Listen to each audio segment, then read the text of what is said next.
Sobat Maestro, sesaat lagi kita akan bersama-sama mengikuti ibadah raya bersama Gereja Bethany Fresh Anointing. Selamat mendengarkan.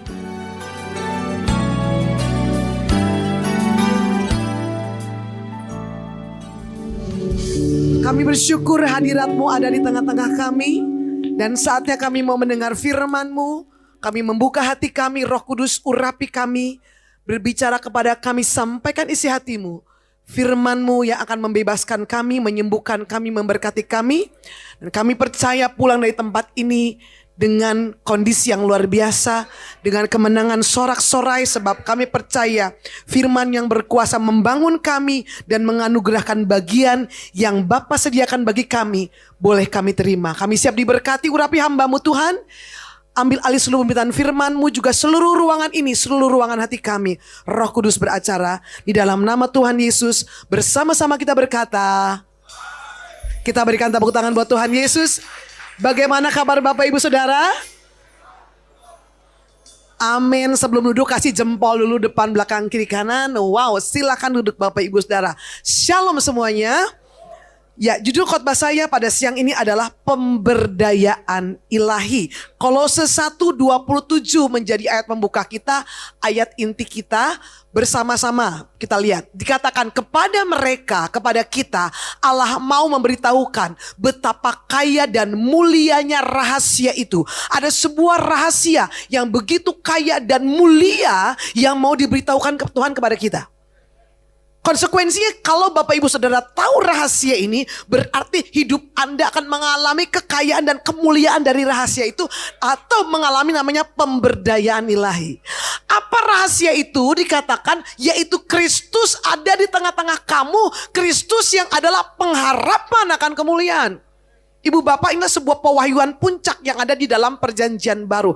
Pewahyuan puncak yang ada di dalam perjanjian baru adalah Christ in you. Kristus sekarang ada di dalam ibu bapak, saudara dan saya. Katakan amin. Manusia jatuh dalam dosa. Adam dan Hawa jatuh dalam dosa. Bapak ibu saudara terhilang dalam hubungan dengan Tuhan. Kehilangan kemuliaan Tuhan.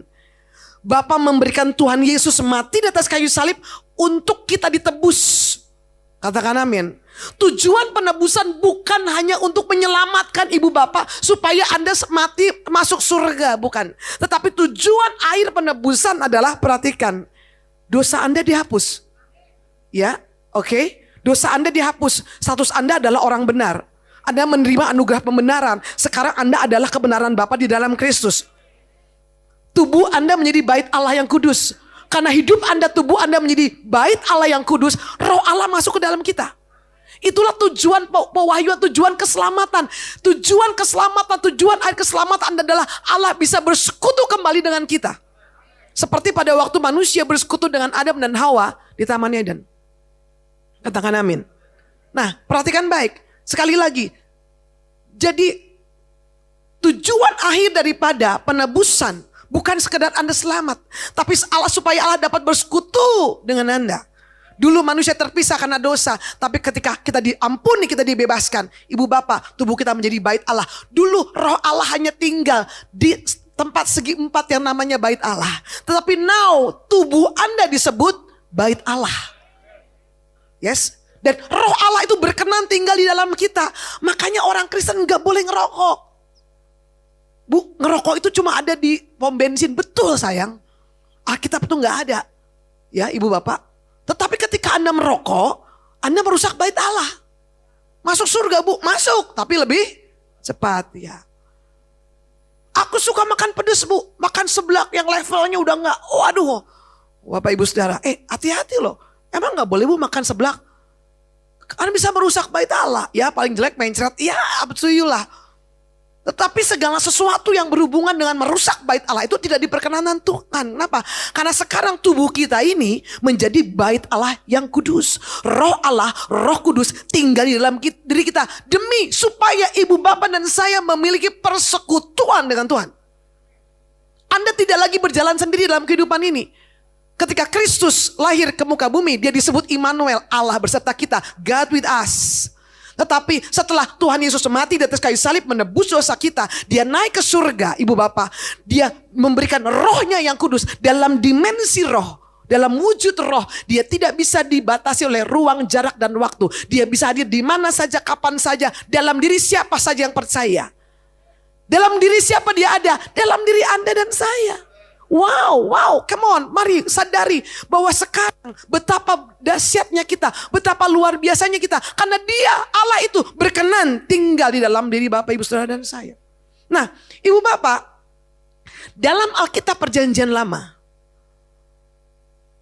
kisah-kisah yang ada di dalam Perjanjian Lama menunjukkan bahwa Roh Kudus atau Roh Allah itu dulu hanya tinggal pada orang-orang tertentu, dan perhatikan, hanya untuk sementara waktu.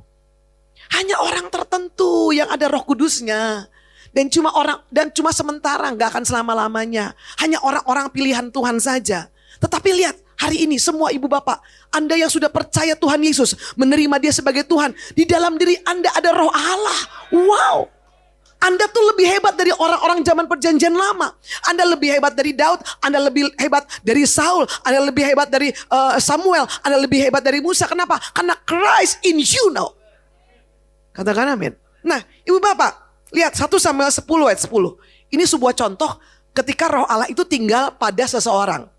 Ketika mereka sampai di Gibea dari sana, maka bertemulah Saul, ini Raja Saul, dengan serombongan nabi. Dikatakan Roh Allah berkuasa atasnya, dan Saul turut kepenuhan seperti nabi di tengah-tengah mereka. Mari perhatikan, simak baik-baik. Saul seorang manusia biasa. Bapak Ibu Saudara, bukan dari suku terpandang. Dia dari suku Benyamin, suku yang paling kecil di Israel. Ya, tetapi Allah memilih dia menjadi raja atas Israel. Perhatikan, pada waktu itu yang kepenuhan Roh Allah itu hanya nabi atau orang-orang tertentu. Tetapi ketika Saul ketemu dengan serombongan nabi, dikatakan Roh Allah berkuasa atasnya. Bahasa Sunda nama katepaan, ibu bapak. Dan Saul turut kepenuhan seperti nabi di tengah-tengah mereka. Nah, maka kalau Anda lebih teliti nanti membaca kisah Saul, ada sebuah pepatah agak sedikit menyindir orang Israel, bilang, apakah Saul tergolong golongan nabi? Nah, kenapa? Kok nggak lazim gitu loh, nggak biasanya orang biasa dipenuhi dengan Roh Allah. Oke, kejadian kedua lanjut. 1 Samuel 19 ayat 23.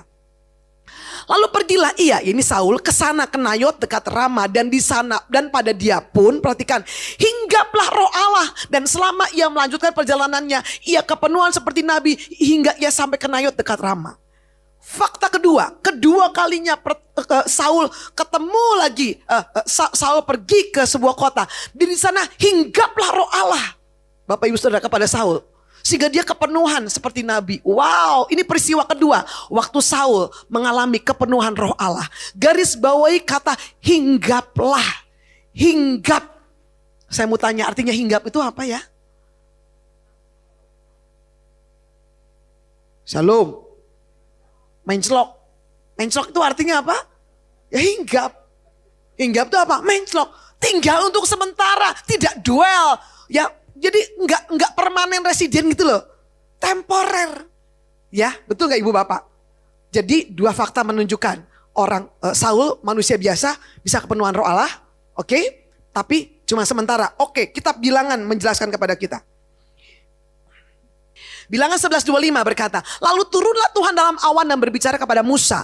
Kemudian diambilnya Tuhan mengambil sebagian dari roh yang hinggap padanya, pada Musa, dan ditaruhnya atas 70 tua-tua itu.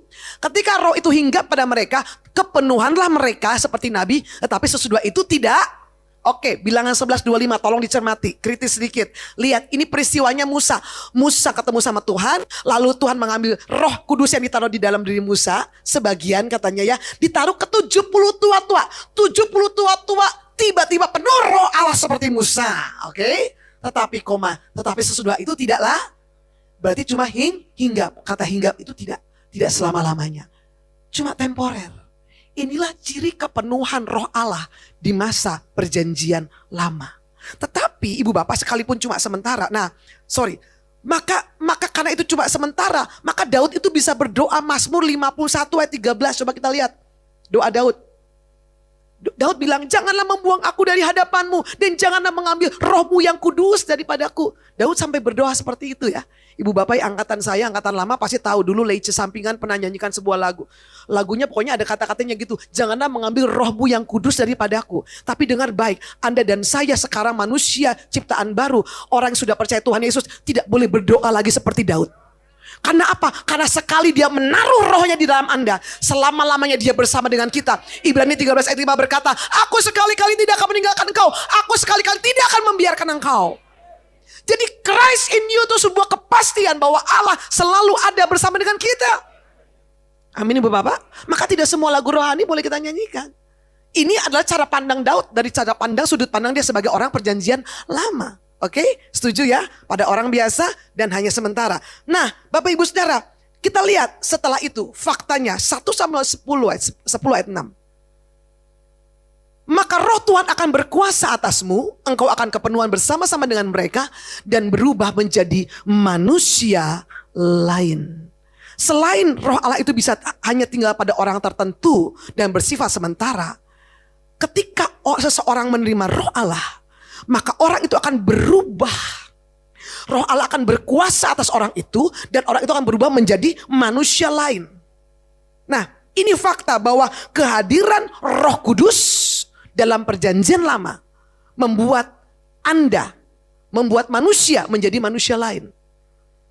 Berarti Roh Kudus yang sama, Christ in you, sekarang tinggal di dalam Anda, akan membuat Anda juga menjadi manusia yang lain. Bukan manusia ada kelainan, bukan ya. Itu kurang seon, itu bukan. Manusia yang lain, contoh tadi Saul orang biasa, roh Allah mengurapi dia bisa jadi raja. Kenapa Tuhan harus urapi dia? Karena dalam tujuan, his purpose, tujuan Tuhan, Saul harus memerintah orang Israel sebagai raja.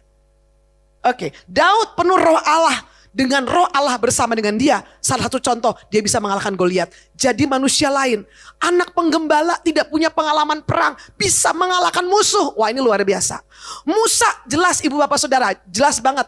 Orang cuma pangeran Mesir yang dibimbing oleh Tuhan penuh dengan roh Allah bisa memimpin 3 juta orang Israel keluar dari tanah Mesir. Samson jelas. Kalau roh Allah tidak berkuasa atas dia, dia orang biasa kayak kita gitu Bapak Ibu Saudara ya. Penuh dengan kelemahan. Tapi kalau roh Allah sudah memenuhi dia, adirai lewat Ibu Bapak. Oke, bisa angkat berat Ibu Bapak Saudara ya. Sampai gedung aja bisa diruntuhin sama Samson.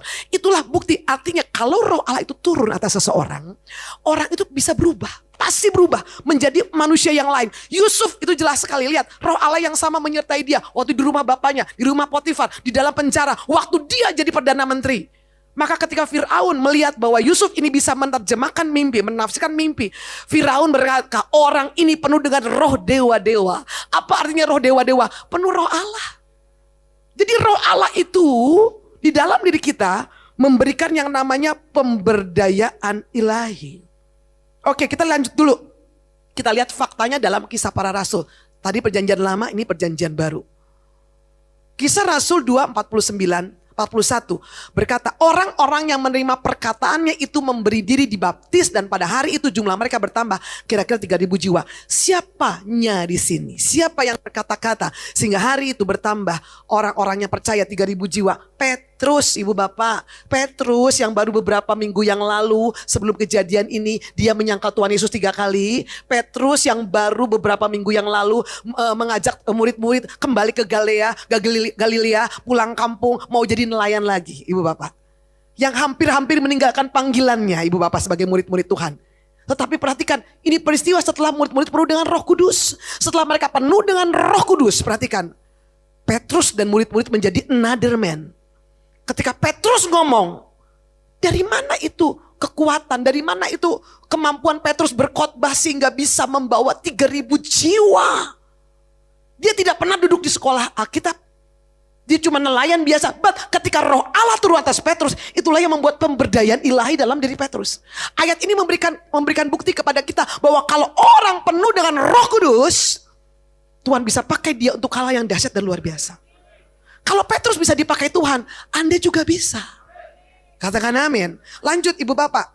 Kisah Rasul 4 ayat 4, contoh berikut. Tetapi di antara orang yang mendengar ajaran itu, banyak yang menjadi percaya hingga jumlah mereka menjadi kira-kira 5.000 orang laki-laki. Konteks Kisah Rasul 4 ayat 4 adalah setelah peristiwa KKR pertama 3.000 orang. Lalu murid-murid Tuhan Yesus, perhatikan, murid-murid yang tadinya pada waktu Tuhan Yesus mati, mereka ketakutan, mereka kumpul aja di ruangan yang tertutup.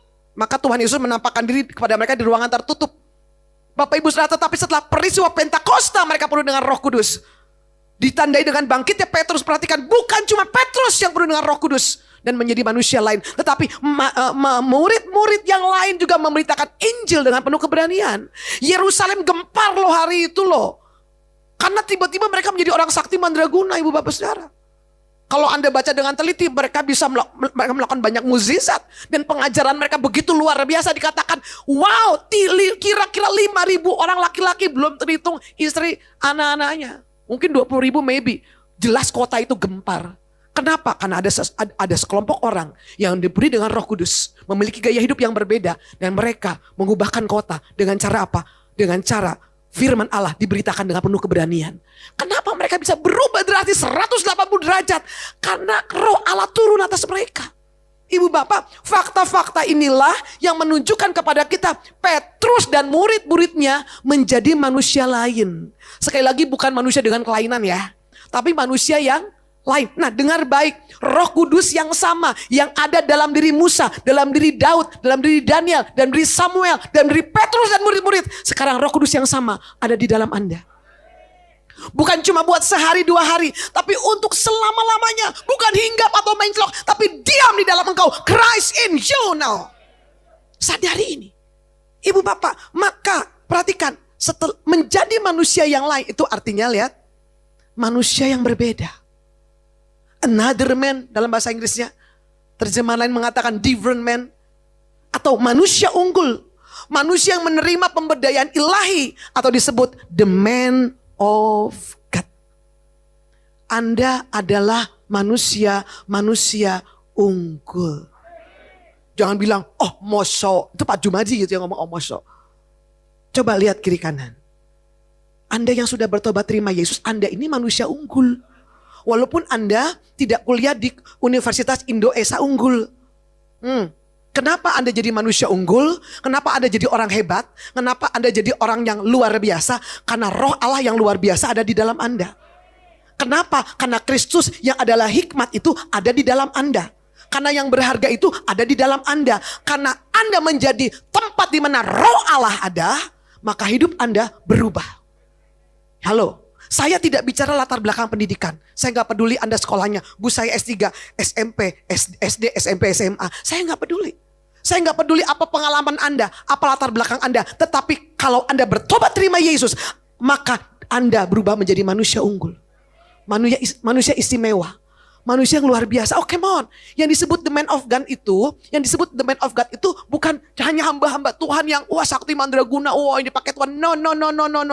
Kehadiran Roh Allah di dalam diri Anda membuat Anda disebut sebagai the man of God. Oke, mari lihat diri Anda sekarang sebagai manusia unggul. Coba sadari, Anda ini manusia unggul. Anda ini luar biasa. Amin. Jangan bilang sama saya, Ibu, aku mah hidungku pesek, badanku pendek. Aku bukan latar belakang orang kaya. Pak, Ibu, dengar baik. Mungkin engkau sendiri tidak yakin dengan penampilan fisikmu.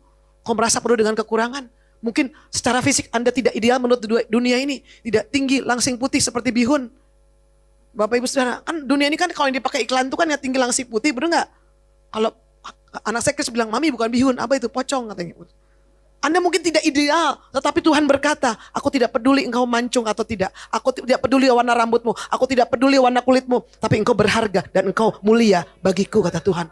Aku mengasihi engkau. Bahkan untuk kitalah dia rela memberikan putranya yang tunggal, mati di atas kayu salib. Supaya Anda diselamatkan. Berarti harga Anda berapa sekarang? Seharga nilai Kristus. Sangat precious, sangat luar biasa. Kenapa Anda turunin nilai diri Anda dengan berkata, aku mah apa atuh? Saya paling gak suka ada orang pernah WA saya. Aku mah apa atuh? Saya marah. Kenapa? Ini ngomong anak Tuhan. Kamu gak tahu siapa kamu di dalam Tuhan. Makanya hidup kamu gak maksimal. Karena kamu aja gak tahu siapa diri kamu. Kesuksesan dimulai ketika kita tahu siapa kita. Kalau Anda aja gak tahu diri Anda, bagaimana orang tahu siapa Anda? Halo? Dengar, yang menciptakan Anda berkata, Anda berharga, Anda hebat, Anda istimewa, Anda luar biasa. Sekali lagi saking hebatnya Anda, saking luar biasanya Anda, dia rela mati buat kita. Halo? Orang berkata, saya bukan turunan Lim Silyong ibu. Iya gak apa-apa, tapi kamu keturunan Bapak Surgawi. Dan sebagai anak Bapak, Anda menerima support dari surga. Bukankah firman yang berkata kepada kita bahwa dia telah menganugerahkan kepada kita segala berkat rohani yang ada di dalam surga. Anda menerima dukungan rohani dari surga. Kalau yang rohani aja diberikan kepada Anda, halo, hanya sekedar emplok-emplok, masa sih gak dikasih sama Tuhan? Do you know emplok-emplok? Wah, bukan orang Surabaya ini. Kita ke food kota, di situ jual emplok-emplok semua ibu bapak. You know emplok-emplok? Kenapa? Engkau anak bapak. Apalagi jodoh, aduh. Yang amin yang belum punya jodoh. Dia bapak kita. Dia bertanggung jawab atas seluruh kehidupan kita. Sejak Anda dan saya ada di dalam Tuhan, lihat 1 Yohanes 5 ayat 4 berkata, sebab semua yang lahir dari Allah mengalahkan dunia. Destinimu adalah pemenang, bahkan lebih daripada pemenang. Halo? Inilah destiny Anda sekarang di dalam Tuhan. Jadi kalau ada pergumulan, ada masalah, halo anak-anak Tuhan, umat pemenang, jangan kecil hati, jangan mundur, jangan putus asa. Tantangan, masalah, pergumulan kita itulah kesempatan kita untuk melihat mukjizat Tuhan. Kalau orang hidupnya gak ada masalah, Tuhan gak punya kesempatan untuk bikin mukjizat. Ngapain buat mukjizat? Semua everything is okay. Tapi kalau sekali lagi Tuhan izinkan ada pergumulan, ada masalah dalam hidupmu, syukuri itu. Kenapa? Kesempatan Anda lihat mukjizat. Orang-orang yang penuh dengan Roh Kudus bukan gak ada masalah dalam hidupnya. Masalah tantangan perjuangan ada, tetapi dia akan selalu menang, selalu menang, selalu menang, dan selalu menang. Bahkan dia melihat betapa hebatnya kuasa Allah yang ada di dalam diri dia. Bahkan kalau dia ketemu sebuah gunung dan gunung itu belum bisa disingkirkan lewat doa, maka dia akan mendapatkan kekuatan untuk mendaki gunung tersebut bersama dengan Tuhan. Come on, milikilah mental pemenang. Jangan tertunduk gitu loh, kayak orang gak punya pengharapan, gak. Jalannya udah lesu ya, udah belum punya jodoh, kurang senyum lagi, memang wajahnya udah kurang ganteng gitu ya, udah wajah rata-rata, kurang senyum lagi ya, gak ada pengharapan, putus asa. Saya jamin gak laku ibu bapak. Halo? Tapi wajah mungkin pas-pasan, tapi hati penuh keyakinan kepada Allah, penuh sukacita, penuh senyum. Itu nilainya naik, levelnya naik, tau gak? Shalom. Ibu bapak yang mau cari mantu pasti cari orang yang semangat, apa yang loyo-loyo. Kalau masalah wajah bisa dipermak, banyak salon di kota Bandung ibu bapak. Tapi orang yang punya pengharapan di dalam Tuhan, hari ini mungkin calon mantumu dia orang biasa, mungkin dia masih mulai dari nol. Halo, memang yang mulai dari nol itu ada di pom bensin. Tapi kalau dia cinta Tuhan dan dia tahu siapa yang ada di dalam dia, dan dia menghidup kebenaran firman ini, saya percaya dia pasti sukses. Terimalah dia jadi mantumu. Lah iya dong, karena hari ini saya mau katakan kekayaan 7 turunan gak menjamin. Begitu keturunan ke-8 miskin lagi kenapa? Itu ada kutuknya ibu bapak saudara. Jangan percaya saya guyon. Halo, orang punya harta sebanyak apapun gak ada guna. Tapi kalau orang punya Yesus, dia punya segalanya. Haleluya, puji Tuhan. Roma 5:17 menegaskan kepada kita, di dalam Tuhan ada 2 yang kita terima. 1 kelimpahan kasih karunia dan anugerah kebenaran.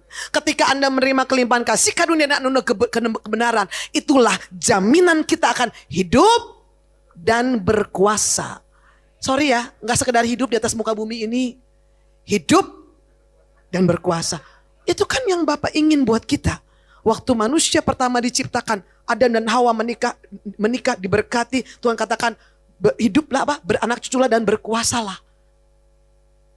Janji itu gak bisa tergenapi karena manusia ada dalam dosa. Tapi di dalam Kristus, janji itu digenapi kembali di dalam kita. Anda hidup bukan sekedar hidup, tapi hidup dan berkuasa. Wow. Bayangkan kehidupan penuh dengan kemenangan sepanjang hidup Anda. Hidup cuma sekali. Amin. Lihat berikutnya, 1 Tesalonika 2:13 versi King James Version bagian akhir saja, which effectually worked also in you that believe. Apa yang bekerja di dalam kita secara efektif? Firman Allah. Apa yang bekerja di dalam kita secara efektif? Allah itu sendiri. Dari ayat ini kita bisa menyimpulkan God work in you. Tuhan gak pernah main-main sama hidup kita. Sadari bahwa setiap langkah hidup kita, perjalanan hidup kita ini God work in you. Katakan God work in me. Wow, betapa hebatnya Anda kalau begitu. Karena God work in you. Amin. Lanjut 2 Timotius 1 ayat 9 versi King James Version berkata, and call us with an holy calling, not according to our works, but according to His own purpose and grace. Dikatakan kita menerima, kita menerima panggilan kudus bukan karena perbuatan kita, tetapi karena His purpose and His grace. Berarti di dalam diri Anda, di dalam diri kita orang percaya terima Tuhan Yesus, di dalam diri Anda ada His purpose and His grace. Kita ini mengemban tujuan ilahi. Perhatikan. Maka firman Allah berkata, umatku yang kuciptakan untuk kemuliaanku. Jelas banget tujuan hidup kita, purpose-nya untuk kemuliaan Tuhan. Setiap Anda mengemban His purpose now. Nah, bagaimana caranya supaya pemberdayaan ilahi ini bekerja di dalam kita? Nomor 1, sadari dulu posisi Anda di dalam Tuhan. Prakteknya gampang. Kalau Anda sadar Anda adalah manusia ilahi, the man of God. Anda adalah manusia unggul. Halo, manusia unggul gak pakai cara-cara yang tidak unggul untuk hidup. Manusia unggul tidak perlu pakai cara-cara curang untuk hidup. Manusia unggul tidak usah pakai cara-cara dunia untuk hidup. Kenapa? Karena di dalamnya ada keunggulan, yaitu Kristus. Dia punya nilai yang berbeda. Gampang banget. Anak mahasiswa, anak kuliah, gak usah nyontek, gak usah titip absen. Kenapa? Kamu beda. Kamu dari golongan yang berbeda. Kenapa? Christ in you. Tapi saya mau kasih tahu, kalau mau ujian harus tetap belajar. Ya, jangan minta mereka kirimkan jawaban di telinga atau mau hitung kancing, pasti gak lulus, saya jamin. Biarpun Anda ngomong Christ in me, Anda gak belajar, ya sudah. Lupakanlah itu kalau mau lulus, lupakanlah itu. Kerjakan bagianmu. Ketika engkau kerjakan bagianmu, kuasa Roh Kudus menolong engkau untuk bisa menyelesaikan yang terbaik dalam hidupmu. Bagaimana kita bisa menghidupi kebenaran ini? Perhatikan. Satu-satunya cara. Kalau kita mau, ketika Anda kalah dalam pergumulan dengan Tuhan. Dan mengizinkan His will and His purpose terjadi dalam Anda. Bagaimana Kristus itu bisa bekerja dengan leluasa di dalam diri kita. Pemberdayaan ilahi itu terjadi ketika Anda, tanda kutip, kalah. Kalah bukan berarti kalah. Kekalahan adalah awal kemenangan. Kalah di sini artinya Anda hidup bukan atas your will and your purpose, tetapi Anda hidup atas His will and His purpose. Saya kasih contoh deh. Tar dulu, sebelum masuk. Perhatikan Ibu Bapak, ini sebuah prinsip rohani yang sangat luar biasa. Bahwa setelah kita ada di dalam Kristus, hidup yang kita terima dari Kristus itu adalah hidup yang harus kita serahkan kembali buat Dia. Perhatikan, ini kalau jadi judul novel bagus nih. Menerima untuk mengembalikan. Nah itu. Shalom. Belum jelas. Saya jelaskan lagi. Hidup yang sudah dikuduskan, diampuni, diberkati dari Tuhan ini, sudah kita terima kan? Harus kita kembalikan lagi untuk Dia. Jadi semuanya dari Dia, oleh Dia, dan untuk Dia. Bagi Dialah segala kemuliaan sekarang sampai selama-lamanya. Itulah prinsip rohani yang sangat penting. Jadi hidup dalam Kristus adalah hidup yang menerima kehidupan untuk diserahkan kembali untuk kemuliaannya. Maka Paulus berkata, hidupku bukannya aku lagi, tetapi Kristus yang ada di dalam aku. Katakan amin. Nah, Ibu Bapak, lanjut, lihat Yakub. Yakub sebuah contoh. Ya, Yakub sebuah contoh. Yakub itu hidupnya penuh dengan pergumulan. Mulai dari bergumul mau nipu kakaknya, betul nggak? Keluar dari rumah orang tuanya, bergumul. Dia sampai ke rumah Laban, 14 tahun dapat istri 2, bergumul lagi sama mertuanya Pak si Laban, bergumul lagi waktu keluar dari rumah. Banyak sekali pergumulan hidup Yakub, ya kan? Sebagai seorang Yakub, sebagai seorang penipu, apakah hidup dia cukup sukses? Cukup sukses, lumayan sukses Ibu Bapak. Ya, ukurannya ya punya ternak, punya anak, punya nama yang cukup dikenal untuk waktu itu. Tetapi Tuhan belum selesai terhadap Yakub. Tuhan tidak izinkan dia mati sebagai Yakub. Maka satu waktu dia bergumul dengan Tuhan. Bergumul dengan Tuhan. Bergumul dengan Tuhan. Bergumul dengan Tuhan. Pak Bu dengar baik. Saya mau tanya, emang Tuhan gak bisa ngalahin Yakub? Bisa gak? Bisa gak? Tapi Alkitab berkata semalam-malaman bergumul dengan Tuhan. Saya pikir emang Tuhan gak bisa mites si Yakub, bisa gak? Bisa. Mites tuh bahasa Jawanya, mites tuh kayak mites kutu loh Bapak Ibu Saudara. Mbak saya itu suka mites kutu kucing cek, nah itu enak banget. Mites, bisa gak? Bisa. Tapi Tuhan gak mau. Sampai satu titik ketika Tuhan hanya memukul sendi pangkal paha Yakub dan Yakub tanda kutip kalah di situ. Justru letak kekalahan itulah letak kemenangan Yakub. Karena disitulah Yakub belajar berkata, I surrender all. Sekarang bukan lagi my purpose. Aku sudah lelah dengan kehidupan sebagai seorang penipu. Tuhan katakan, that's enough. Itu betul. Sekarang kamu harus hidup menurut my will, my purpose. Namanya berubah jadi pangeran Allah Israel. Pak Bu Simon bergumul ya. Cari ikan semalam-malaman, pakai jalannya. Jangankan ikan, satu ikan pun gak ada yang mau mampir ke dalam jalannya Simon. Tidak. Ketika dia ketemu Tuhan, Tuhan bilang tebarkan jala-jalamu, jala-jalamu tanda jamak dalam FIH, jala-jalamu. Ibu bapak, jangankan untuk kebutuhan Simon hari itu untuk makan. Tuhan berikan ikan berapa banyak, penuh sampai kapal itu, sampai perahunya hampir tenggelam. Pak Bu, berjuang sebagai manusia biasa, memenuhi tujuan hidup sebagai manusia biasa. Your purpose, hidup Anda hanya bisa untuk menjala ikan, maaf, untuk kehidupanmu. Dampak hidupmu gak banyak. Tapi kalau Anda mengizinkan His purpose bekerja di dalam dirimu, Tuhan akan ubah hidupmu dari penjala ikan menjadi penjala manusia. Tuhan memberikan jala-jala dalam hidup Anda. Tahukah Anda bahwa kehidupan kekristenan itu bukan, hidup kita itu bukan tentang apa yang bisa kita capai loh. Tapi apa yang bisa Tuhan capai melalui kita. Dengar baik, kesuksesan hidup Anda tidak ditentukan oleh berapa banyak harta yang bisa Anda kumpulkan. Berapa tenar nama Anda. Berapa populernya Anda. Berapa banyak orang yang tahu Anda. Berapa banyak orang yang memberi penghormatan kepada Anda. Berapa banyak subscriber Anda. Berapa banyak follower Anda. Berapa banyak yang like Anda. No. Kelak satu hari kita akan mempertanggungjawabkan hidup kita di hadapan Tuhan. Apakah His purpose itu kita kerjakan dalam diri kita? Ketika kita mengerjakan His purpose, itu baru kita masuk dalam kategori orang sukses. Amin Ibu Bapak. Kadang-kadang menjalaninya memang tidak enak. Karena di situ butuh kerelaan hati untuk bisa mengerti kehendak Allah dalam hidup kita.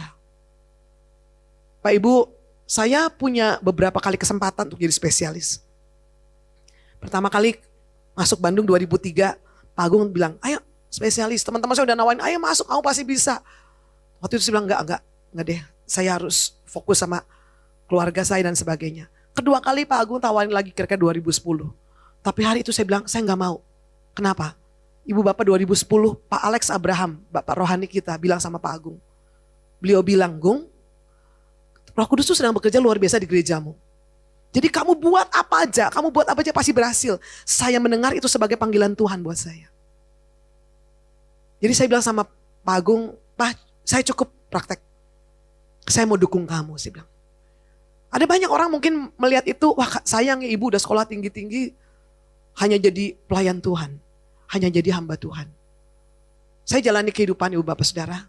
Saya lakukan tugas pelayanan saya. Terakhir, Pak Agung masih tawarin saya. Dan saya udah bilang sama dia, gak usah tawarin saya untuk ketiga kali saya sekolah lagi. Karena saya tahu panggilan saya. Ibu Bapak, tapi jujur sebagai manusia. Saya kan masih tergabung dalam grup teman-teman fakultas kedokteran. Kalau saya lihat teman-teman saya yang satu jadi spesialis ini, satu spesialis ini, terbersit dalam hati saya, kenapa saya nggak sekolah? Saya pernah menyesal. Saya pernah menyesal ibu bapak, kenapa ya? Aduh, kenapa gue nggak sekolah ya? Coba ya kalau saya terusin ya spesialis saya, kan keren kan gitu. Saya tuh dulu inginnya jadi spesialis kulit. Kulit manusia ibu bapak ya, bukan kulit sapi ya. Kalau kulit sapi spesialis dorok-dok dan itu ya. Cingur. Saya pengen jadi dokter anak. Tapi ketika saya menerima panggilan sebagai hamba Tuhan, saya jalani pelayanan kehidupan saya sebagai seorang hamba Tuhan. Tapi saya pernah mengalami titik-titik di mana saya juga menyesal. Kenapa ya saya enggak? Aduh, kalau saya lihat, si A keren banget kan, di belakang namanya ada SP apa. Keren kan, di pinggir jalan ada namanya dokter ini, ada SP apa. Ibu bapak, saya ada ngirinya juga loh. Padahal saya lihat, waduh ini pada waktu kuliah dulu ada belat ini orang. Tapi jadi spesialis. Beberapa waktu yang lalu saya pernah menyesal juga. Ada penyesalan, dan saya ngomong sama Pak Agung. Saya nyesal kenapa izin praktek saya nggak saya terusin ya. 2011 izin praktek saya, SEP saya mati. Kalau saya hari ini mau praktek lagi, saya harus uji kompetensi lagi Ibu Bapak. Harus tes lagi, harus belajar lagi. Itu hal yang wajar karena ilmunya harus diupdate. Di mana titik balik saya? Satu hari saya ambil waktu. 3 hari itu kira-kira saya kayak rada gak bisa tidur ibu bapak. Kan saya benar-benar penuh dengan penyesalan. Saya tidur penuh dengan penyesalan. Saya memikirkan kenapa saya bodoh banget. Satu hari saya jalan-jalan di sore hari yang sejuk. Di Kota Baru Parahyangan. Makanya kalau mau jalan-jalan enak di Kota Baru Bapak Ibu ya. Gak punya rumah di sana gak apa-apa, parkirin aja. Parkir salah satu tuh puterinnya IKEA tuh ya. 7 kali putar IKEA itu Bapak Saudara ya. Di sana banyak tempat untuk bisa kita duduk diam, tenang, ngobrol menikmati pemandangan. Saya cari tempat di mana saya bisa duduk ngobrol sama Tuhan. Self healing buat saya itu saya dengar lagu pujian. Saya jalan kaki sambil olahraga, saya cari tempat duduk. Saya duduk di pinggir ada sungai gitu ya. Tempat orang bisa olahraga di situ, saya duduk di situ dan saya ngobrol sama Tuhan. Saya merenungkan kehidupan saya. Tuhan bilang, saya gak ngalangi kamu kalau kamu mau sekolah setinggi apapun. Gak apa-apa, aku tetap memberkati kamu. Tapi Tuhan cuma ingatkan satu. Kamu tahu gak kerinduanku yang terdalam? Aku hanya ingin supaya my purpose yang jadi di dalam hidupmu. Jalanku kata Tuhan. Tapi kalau kamu mau menentukan jalanmu, it's okay. Saya renung. Kalau saya jadi dokter, berapa banyak yang saya bisa kerjakan buat Tuhan? Not too much, tidak terlalu banyak. Tapi kalau saya jadi hamba Tuhan, saya tahu banyak hal yang bisa saya kerjakan buat Tuhan. Jadi saya bilang, Tuhan, rencanaku gak penting, yang penting rencanamu Tuhan. Ibu bapak untuk sampai ke titik itu tuh gak gampang gitu loh. Jadi saya sekarang nggak kecewa di belakang nama saya nggak ada spesialis apa. Nama saya asli sudah ada CSP. Pak Agung suka iseng, cespleng katanya ibu bapak saudara. Kan Diono Cecilia CSP, Pak Agung suka iseng. Itu dia spesialis apa? Cespleng CSP-nya katanya. Kalau saya tulis nama saya Diono Cecilia CSP, orang suka pikir saya tuh CSP. Wah spesialis apa nih? Ya udah terserah orang lah gimana tanggapannya. Itu kebetulan yang menyenangkan buat saya. Saya sekarang spesialis jiwa-jiwa mengurus Anda, domba-dombanya Tuhan. Dan saya bangga. Karena saya bukan melayani manusia, tapi saya melayani Bapa di surga. Di titik ketika saya bilang, Tuhan, not my will, but your will. Saya rasanya free di situ. Saya rasanya sembuh di situ. Karena kelak ketika kita akan ketemu Tuhan, Tuhan tidak tanya berapa besar pencapaian kita. Berapa besar yang sudah bisa kita kumpulkan di dunia ini. Tapi Tuhan tanya, apakah His will bekerja dilaksanakan oleh kita. Saya membayangkan satu hari kelak saya ketemu Tuhan Yesus. Dan saya akan melihat, ya kita semua akan ketemu Tuhan Yesus. Saya akan melihat sebuah ruangan di depan pintunya ada tulisan nama saya. Dan waktu saya buka ruangan itu kosong. Bukan karena di sana gak ada berkat buat saya, bukan. Tapi karena semua kehendaknya sudah digenapi dalam hidup saya. Dan semua yang Tuhan sediakan untuk saya terima di bumi ini, sudah saya terima sepanjang hidup saya. Tuhan mau His purpose and His will itu yang bekerja di dalam Anda. Kalau itu yang sekarang Anda hidupi, niscaya Anda hidup di dalam damai sejahtera. Kenapa ada banyak orang hikisan? Wow, bergumul. Karena yang bergumul adalah keinginannya dan keinginan Tuhan. Ibu bapak, menyerah di dalam Tuhan bukan berarti kalah. Berserah di dalam tangan yang Tuhan yang kuat itu adalah indah. Berserah di dalam Iman Kristen bukan tanda kekalahan. Ketika Yakub kalah, dia menang. Ketika Simon kalah, dia menang. Supaya lahirlah Petrus. Yakub harus kalah supaya lahirlah Israel. Dirimu harus kalah, tanda kutip, supaya yang lahir adalah manusia baru, the man of God, yang mengemban his purpose dalam hidupmu. Izinkan hidupmu mengemban his purpose. Karena hidup bukan tentang apa yang bisa saya capai, tapi apa yang Tuhan bisa capai melalui saya. Maka milikilah kerelaan untuk menyerahkan hati Anda menjadi miliknya. Percayakan hidup Anda kepada Sang Penjunan. Dia ahlinya. Dia gak pernah salah. Dia ahlinya. Dia gak pernah salah. Percayakan hatimu kepadanya. Maka karyanya, his purpose akan terjadi dalam hidup Anda. Ibu, bapak, saudara, kenapa Tuhan harus proses Yakub sedemikian? Karena buat Tuhan hati Yakub itu lebih penting dari semuanya. Kenapa Tuhan harus proses Simon? Karena hatinya Simon itu lebih penting dari semua. Kenapa Tuhan harus proses kita? Karena buat Tuhan hati Anda itu lebih penting daripada semua. Your heart more than anything, more important than anything. Demi untuk mendapatkan hati Anda. Kenapa? Hati itulah yang bernilai di hadapan Tuhan.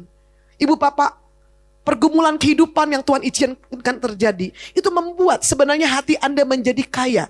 Saya kasih contoh, kalau orang nyembah Tuhan, dan dia mengalami pergumulan kehidupan, dan dia bisa memaknai kehidupan dengan benar, dari cara pandang Tuhan yang benar, maka pujiannya itu menjadi sesuatu yang hidup. Nah, hati ini loh, hati yang nyembah itu yang mahal harganya. Tuhan gak butuh pujiannya. Karena pujian penyembahan, worship is not about the song, is not about the music. Worship is about your heart. Penyembahan itu adalah tentang hatimu.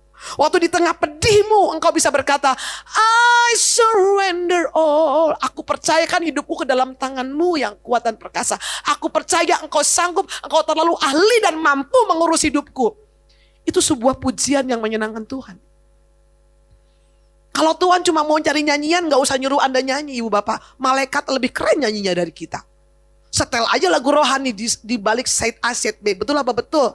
Tapi lebih daripada itu, yang penting bukan nyanyianmu tapi hatimu. Ketika engkau sampai di titik di mana I surrender all, kehendakmu jadi dalam hidupku. Itulah nyanyian yang touching heaven, changing the earth. Menyentuh surga, mengubah dunia ini. Maka orang-orang seperti Daud, orang-orang seperti Maria Magdalena, orang-orang seperti Yohanes murid Tuhan, mereka bukan orang sempurna, tapi mereka orang yang mengizinkan his purpose bekerja dalam hidup mereka, dan hidup mereka menjadi dampak bagi banyak orang. Kita punya banyak pilihan dalam hidup ini. Ketika Anda bisa merelakan Dia Sang Tuhan, Dia Juru Selamat kita, Dia Tuhan kita, mengerjakan rencananya dalam hidup ini. Itulah sebenarnya yang disebut sebagai good success. Katakan amin. Hidup dalam kesadaran, aku orang luar biasa. Aku orang hebat. Aku serahkan keinginanku. Izinkan his purpose bekerja dalam diri Anda. Tundukkan kepala kita pada siang hari. Kita persiapkan perjamuan Tuhan.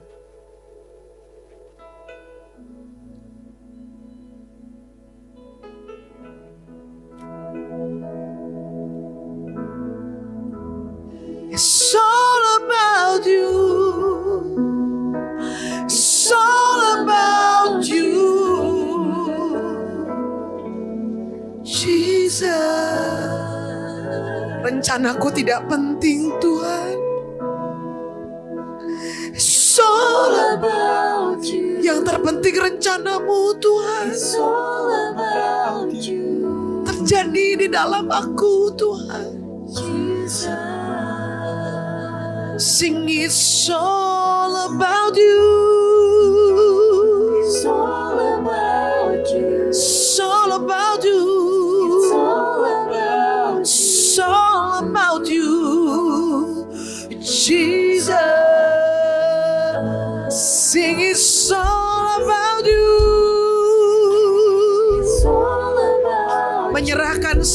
kehendak-kehendak kami, keinginan-keinginan kami, harapan-harapan kami kepadamu.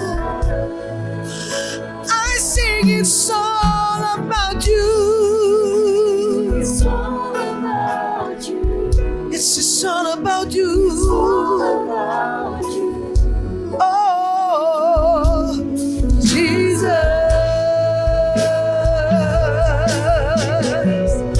I'm coming back to the worship. And it's all about you. It's all about you. It's all about you, Jesus.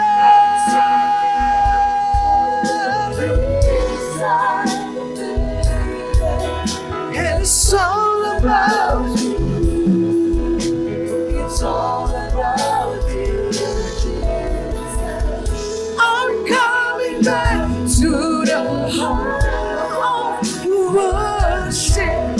And it's all about you. It's all about you. It's all about you. It's all about you. It's all about you. It's all about you. When it's all about you. It's all about you. And it's all about you. It's all about you, Jesus. Kita persiapan perjamuan Tuhan pada siang hari ini, Bapak Ibu Saudara.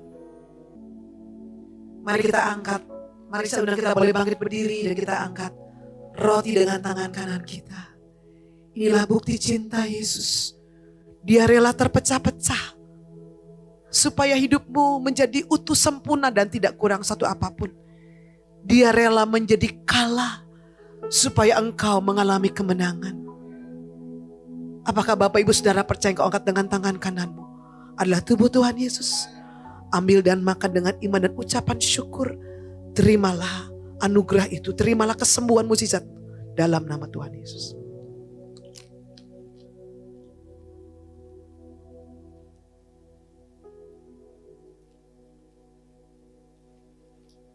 Mari kita angkat cawan yang berisi darah itu. Darah Tuhan Yesus. Inilah darah Tuhan kita. Inilah bukti cintanya yang sempurna. Darah inilah yang menghapus semua dosamu. Sehingga engkau menjadi orang benar dan orang kudus. Sehingga hari ini Roh Allah tinggal di dalam engkau. Christ in you. Hormati darah ini. Darah inilah meterai dari semua janji Bapa. Supaya Bapak Ibu Saudara percaya sepenuhnya bahwa janjinya iya dan amin. Apakah Bapak Ibu percaya engkau angkat dengan tangan kananmu adalah darah Tuhan Yesus? Ambil dan minum dan terima mukjizatmu dalam nama Yesus. Terima kasih Tuhan untuk tubuh dan darahmu. Inilah bukti kemanunggalan kami dengan Tuhan Yesus. Terima kasih buat Roh Kudus yang Engkau taruh di dalam hati kami, yang membuat kami menjadi the man of God, menjadi manusia unggul, manusia ilahi yang mengalami pemberdayaan ilahi. Bersama dengan Engkau kami alami kehidupan penuh kemenangan from glory to glory. Hari ini hidup yang Tuhan percayakan kepada kami, kami mau kembalikan, kami mau serahkan hanya bagi kemuliaan nama-Mu. Dan kami berdoa biar your purpose and your will itu yang terjadi atas kami. Firman-Mu dimuraikan dalam nama Tuhan Yesus. Dan siang ini sebagai tanda syukur kami mau menyembah Engkau dengan harta kami ya Tuhan. Kami bawa yang terbaik dengan sukacita. Sebab kami percaya bahwa kami adalah orang-orang yang pasti menuai 36, 60 bahkan 100 kali ganda, bahkan 1000 kali ganda. Jemaat Tuhan, Bapak Ibu dikasih Tuhan, angkat kedua tanganmu. Kita akan menerima berkat Tuhan. Terimalah berkat dan kasih sayang dari Tuhan Yesus Kristus, dari Allah Bapa kita di surga, dan persekutuan dengan Roh Kudus menyertai kita sekalian dari hari ini sampai selama-lamanya.